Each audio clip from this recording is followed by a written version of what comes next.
welcome to the Let's Think About It podcast, where we embark on a journey of thoughtfulness and personal growth. I'm your host, Coach Mo, and I'm here to guide you through thought-provoking discussions that will inspire you to unlock your full potential. In each episode, we'll explore a wide range of topics from self-discovery and mindfulness to goal setting and achieving success. Together, we'll challenge conventional thinking and dive deep into the realms of possibility. Whether you're looking to find clarity in your personal or professional life or seeking strategies to overcome obstacles, this podcast is your go-to source for insightful conversations and practical advice. So find a comfortable spot, chill, and let's embark on this journey of self-improvement together. Remember, the power of transformation lies within you, and together we'll uncover the tools and insights you need to make it happen. So let's dive in.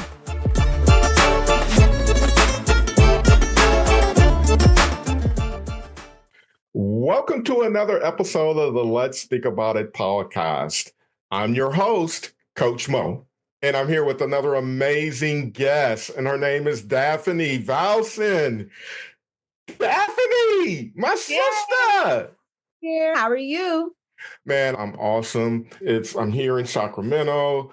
We got sunshine. It's projected to be 86 degrees. So I'm really happy that we got this nice sunshine going on. What part of the country are you in? I'm in Austell, Georgia, right outside of Atlanta, Georgia. The ATL, born and raised? No, I'm actually from Miami, Florida, where it's usually warm or hot. Now in Atlanta, Georgia since 2021, where we see the seasons now. Okay. I have not touched foot in the ATL yet. What's one thing that I should know about ATL? Yeah. What would you say is the best thing about being in Atlanta? I feel like for those who like hiking and nature and mountains and things like that, I feel this area, what I've discovered is that it is about 2 to 3 hours from a number of different amazing places to hike in Georgia and to explore. And there's actually a number of places, even in the city, that are like some beautiful parks to explore. So that's something that you may not be able to find out easily or not hear about very much, but is one of the perks of living in this area. Okay. So tell my audience who you are, what you do, and the type of value that you bring. Sure. So I am Daphne Valcin. I'm CEO of Valcin Strategic Solutions. I've had my own business for about 11 years now, and I support high potential leaders in increasing their influence up, down, and across their organizations, especially as it relates to communication, collaboration, conflict, connection, confidence, all the C's. When it comes to the kinds of leaders that we support, this might be an organization that has a team that maybe isn't meeting their quarterly goals or not as productive as possible or is experiencing some communication challenges or opportunities for the team to really get to know one another better and to be able to move forward. Or it could be an executive leader who knows that they're not operating at their fullest potential and who maybe needs some thought partnership around productivity or communication or effective collaboration or confidence or even how they are planning their next steps. So those are some of the things that we do. And within our organization, we've been able to help a number of teams, over 400 individual clients, in addition to over 200 teams in all these years. That's amazing. That's great. And you talk so confidently, and I can hear all the success that you're having. So congratulations on that front. But I want to go here. Take me through the journey. How did you arrive at leadership, coaching, consulting? How did this happen?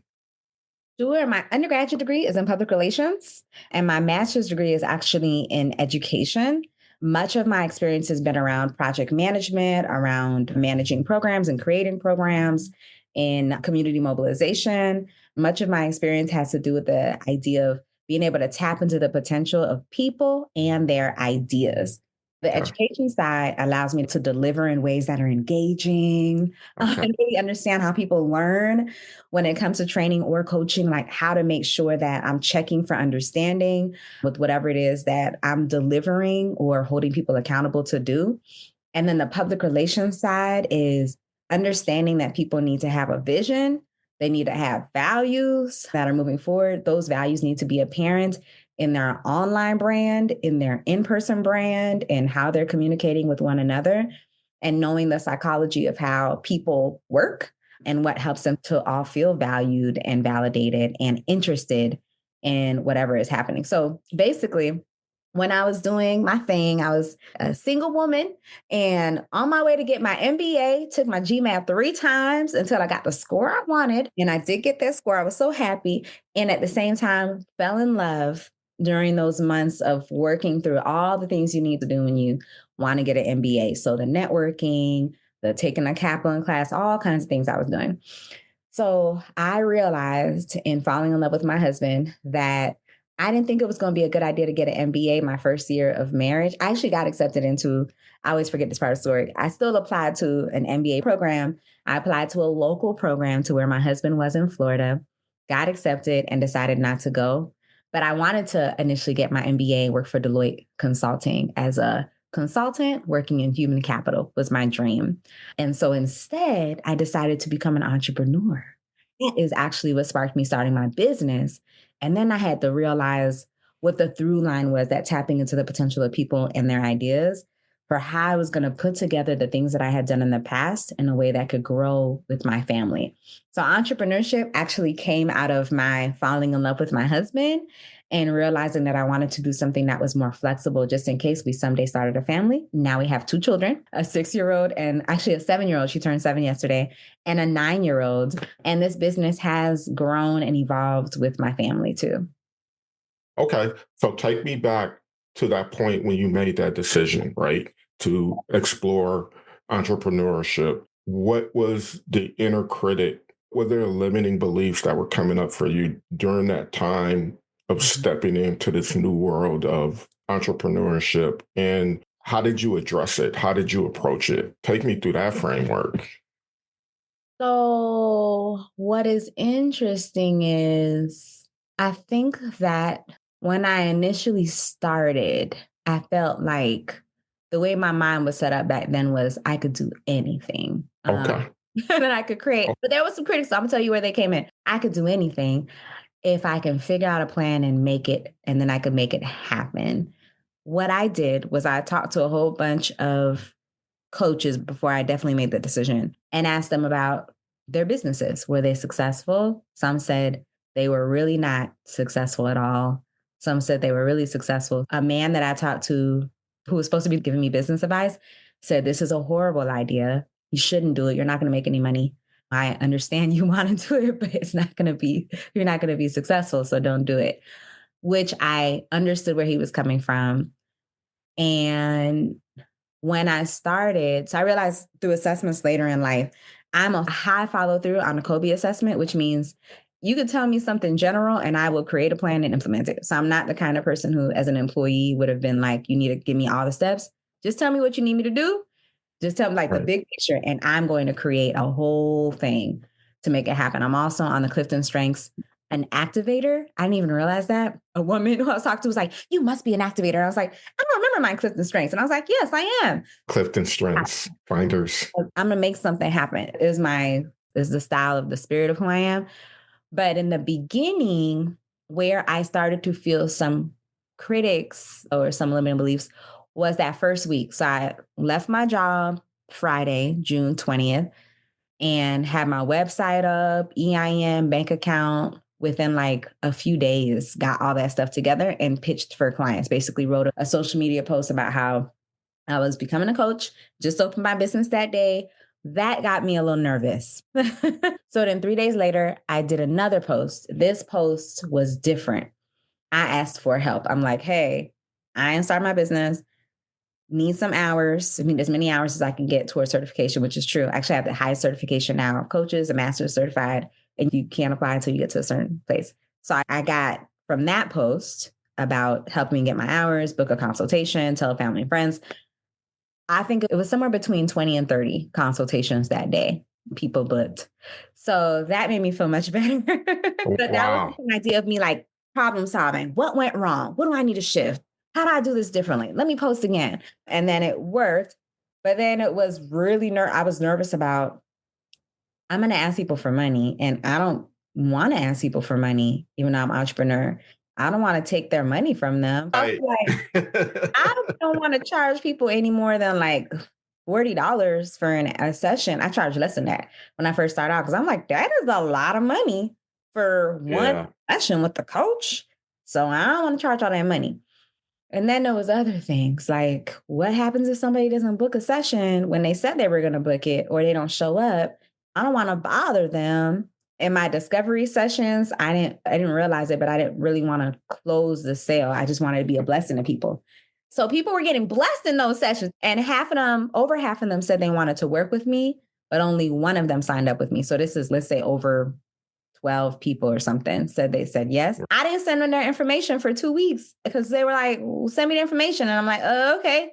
And it took me a long time. I don't know if it was fear of failure, fear of success. I think it was fear of making a mistake in the wrong thing because I sent stuff so late, people didn't respond. So I had some fears and some hesitations probably right after I got started because I thought it was going to be super easy. I think, to be honest with you, how hard can it be? I want to coach, put myself out there, people up. And I think part of what coaching training does at best, I think, is it helps you to feel like you have unlimited possibilities when you become a coach in our training. So I'm like, of course, I'm just going to put myself out there. Everybody goes, like, I got you. I'm going to be your client. So I had to push past those things and problem solve around all of those different challenges in order to be able to move forward. That's awesome. That's an amazing story. And I wanted you to tap into that because we all deal with it in a certain area of our lives, our businesses, whatever, a limiting belief, fear, doubts, all of that. What I also heard about your experience is you're a planner too. So you leveraged the experience and how you can move forward through the fear and through the limiting beliefs, because that's what like really helps us get that confidence is the action. Just how quick can I be in action? And once you're in action, you notice, or at least I notice, my clients notice that the fear starts to be tamed. The inner critic gets tamed. It's often when we are alone trying to think this stuff through in our heads is when the inner critic really gets the best of us. And a lot of times when we're starting businesses, people are operating in their head. They're not being as resourceful to get as much information so that they can effectively plan and make those next steps. But that's something that you did. Although you did have a little bit of the inner critic appearing, it was very limited in how it appeared because of what you created by getting information and then planning through from that information. And I think that's amazing. Now, take me through the process when you're working with a client and they're coming to you with these types of inner critic fears, difficult conversations. What's your approach in helping your clients in that regard? Sure. I use one client who was trying to figure out how to have a promotion at work and how to, as a sub point to that, understand how to create more relationships at work that were really great when in terms of her colleagues and mentors and sponsors to enhance her brand internally within her organization. So when she first came to me, this person is already ambitious and she was hesitant around how she was being perceived by her colleagues at work. And also, like, she wasn't sure. She wasn't sure if they were perceiving her good or well or not. She also knew she wanted a promotion, but wasn't sure exactly how to do it, even though she was ambitious and was doing some great things at work. So what we did was assess what was happening currently with her relationships at work and how she could transition from being in a place of not knowing how she was being perceived by her colleagues to a place of really being able to create a good rapport with colleagues. Then we went on to think about who else does she need to be creating relationships with at work? And that's where the idea of mentorship and sponsorship came. And how do you have the courage and confidence to be able to speak to someone 2 or 3 levels above you in order to create those kind of relationships. And her question was like, what do I say to them? And we know that the things that you do should be based on your intention. What is your Right. intention in this relationship? Based on that intention, what are some things that this person should know about you? What are the natural ways that are aligned with who you are and your values to be able to share that with this person? So we went over those things as well. And then we also found other opportunities for her to really showcase who she was, as well as her capabilities for the organization as a whole. What opportunities existed where she could do that and even cross-departmentally be able to create more influence. So what ended up happening was she created a relationship with a number of people to the point where she was able to get I think it was 100% salary increase by moving up multiple bands above where she was as a result of that relationship. One of those relationships that she formed and what she shared in those relationships. Part of that is not everybody knows what we're doing and what we're up to. And then Coach Mo, I'm looking at your background and seeing all these different certificates. And I'm like, Coach Mo, of course, is a superstar. Okay. We know that. We know that. And sometimes we know that our team knows that we're a superstar, but the colleagues across the building, they don't know, or 3 levels up, they might not know it. I think one of the best things we did was help her figure out, how do you get that stardom that your inner circle knows about? How do you get that to expand to others who also have a lot of influence? Yeah, and I think that's powerful, because what stood out to me in that story that you just shared is intentions. Yeah. Intentions. We get in our way so much and forget about the value of our intentions and what we bring to the table, because we're often distracted by those fears, those doubts, those judgments, and all of that. And it just outweighs our purpose and our intentions in that moment for what we're trying to achieve. And I think the value that we bring as coaches is to help people regenerate that awareness around their intentions, because as they got to the point of where they are, they were busting their ass. They had certain values that they were implementing, but then you get to this level, you peak, and then all of a sudden you start getting in your own way and you lose sight. We lose sight, because I do it too. We lose sight of our values in that moment, our intentions in that moment. And us coaches having these conversations like really helps empower people to get out of their own way, because now we help remind them about their true value and their intentions of why they are even here. And then that's where they start to take those steps again, and they start regaining their confidence moment by moment. And then they are able to see those possibilities. I love that story of what you shared. You work with a lot of leaders, right? And what do you see as the common theme of barriers that they face? How do you help them move forward in that regard? So some leaders that I've worked with in terms of barriers that they face, I think that some of those barriers are operational challenges that come across as conflict. What I mean by that is, let's say that the way that projects are managed, the teams are not effectively tracking deadlines and not effectively tracking who is responsible for what. So then people are getting annoyed or irritated with each other or passive aggressive because maybe I felt like you should have done that. You should have finished that last week. Why is it taking so long? And the person I'm thinking about, maybe they don't even realize that they were responsible for that thing. They feel resentful that they have so much on their plate. And they're like, why do you need that right now? Can that wait until next week? That can be resolved with in my opinion, just a simple making sure that when you are having your leadership agendas, that there's time for action at the end of the meeting where people are talking through deadlines, who is responsible for what, reinforcing expectations. So that is an operational challenge that has now transitioned into conflict. I think that happens. I think that something else that is happening a lot, especially since 2020, are capacity issues. So Okay. a leader who is trying to manage a team that feels overwhelmed, and maybe people on the team even feel like they shouldn't even be doing that role. They should have been promoted, but there's not opportunity for promotion, or the manager thinks they're not ready. So then you have capacity challenges along with other things that are happening. And so for me, that means the team has to be able to manage priorities better, whether it's the leader managing down to the direct reports or even direct reports managing up to the leader, helping the leader to understand how they can best produce high quality work given all the needs of the organization in terms of those priorities. I think those are two. And then I think the last would be communication in terms of different styles of communicating. So I feel, especially now with there being more of an emphasis on people being able to bring their authentic selves to work and also wanting to be respected and advocating for that respect. If you think about DISC styles, for example, they're leaders that are more driving action forward, but not necessarily naturally validating to the people who they work with.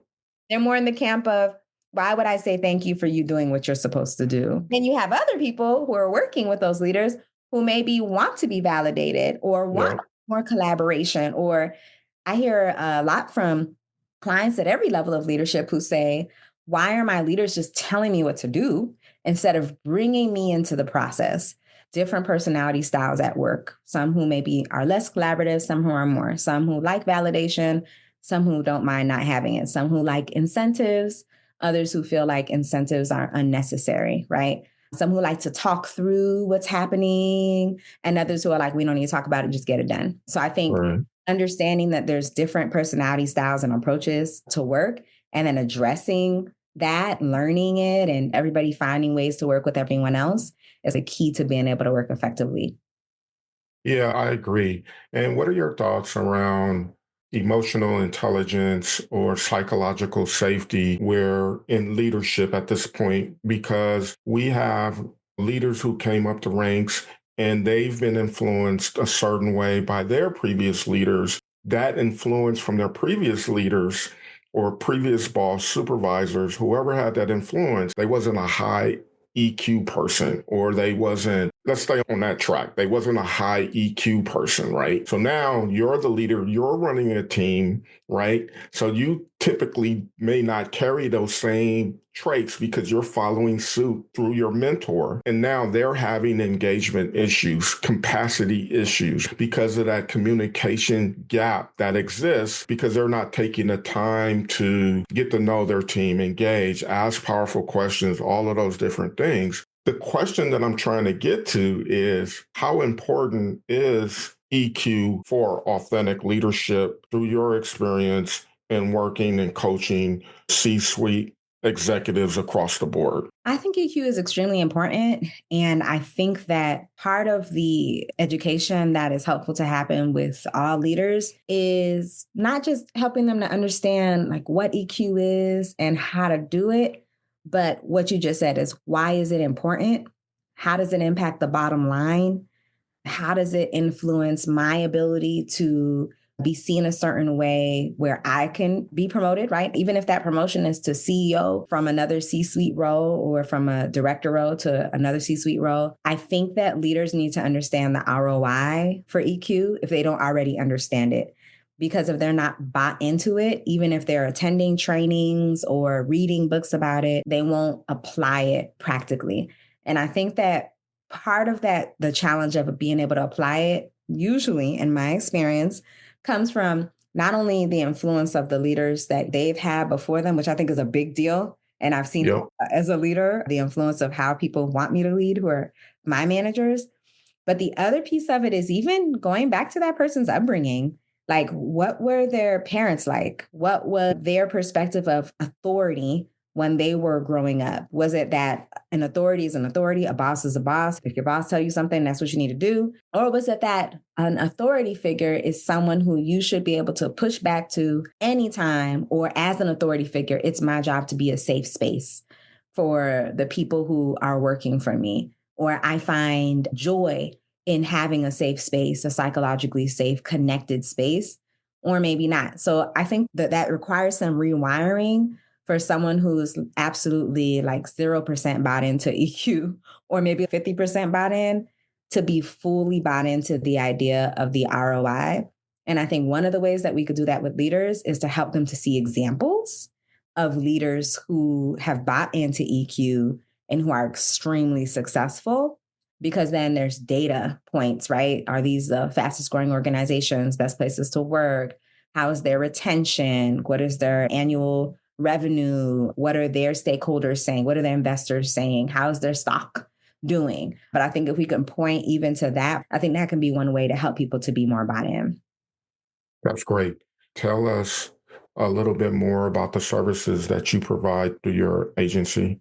Sure. So I like to say we have a packed suite of services. Get it? Packed all together? A lot?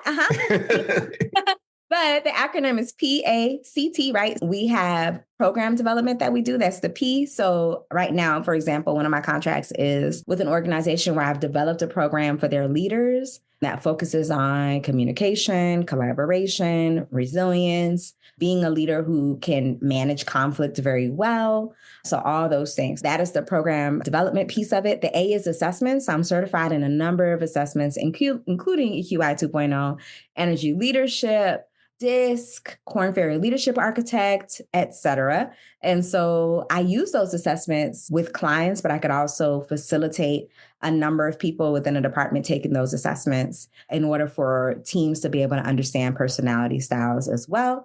And then the C is for coaching. We have executive coaching that's provided to clients. In one of my contracts, it's coaching provided for a leadership team, a number of different people who have leadership roles. I have 6 coaches who also work with me on different contracts who are all providing coaching so that people can have coaches that are more aligned with whatever it is that they prefer from coaching. And then the T is for training. Training is so fun for me. Delivering training associated with some of those concepts that I talked about. So communication, collaboration, could be resilience. I've done a lot of difficult conversations, trainings, and a lot of trainings lately on employee engagement. So how to help a team really meet their quarterly goals by reinvigorating them and helping them to get back to their why and get back to what are priorities within their organization and for them individually. So again, that's program development, assessments, coaching, and training are the different things that we provide to our clients. What does your ideal client look like? Our ideal clients, when it comes to the professional development, the training side, would be an organization, usually small to mid-sized organizations that are looking for training or looking to solve any problems associated with communication, collaboration, conflict, or even desire team building for their team members or leaders. And then on the other end, when it comes to the individuals who are coming to us for the executive coaching development, those are usually leaders, could be manager, senior manager, director, C-suite, who are looking to enhance their skill sets or enhance. There's a case framework that I have. Enhance. The C is for clarity. The A is for alignment. So maybe you know what you need to do, but you don't feel like you're aligned with it. You don't feel like you're doing the right things you need to do. The S is for strategy, so action planning, and the E is for executive routines.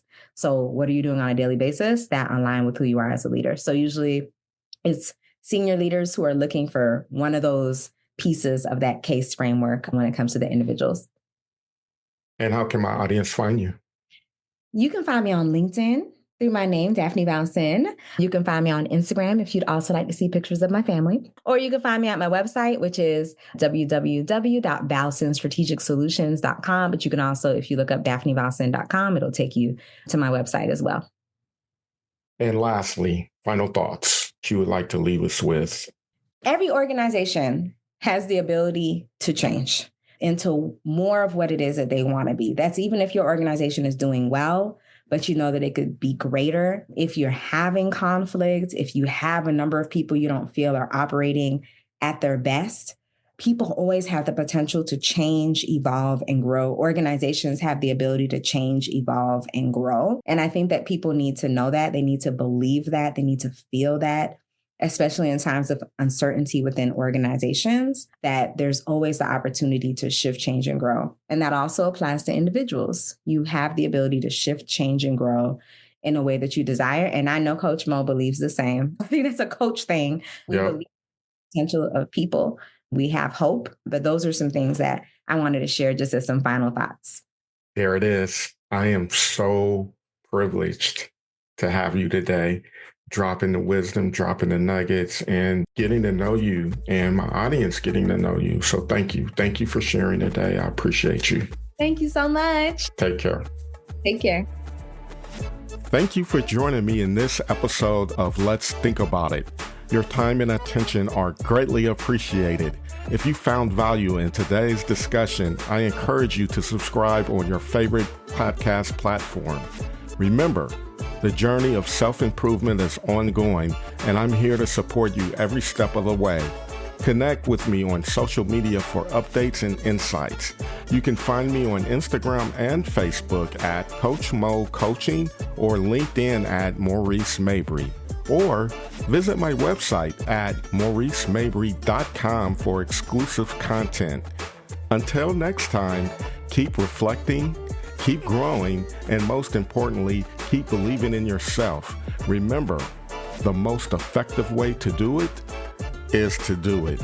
Together, we're making incredible strides toward a better and more empowered you. So thank you, and I'll see you in our next episode.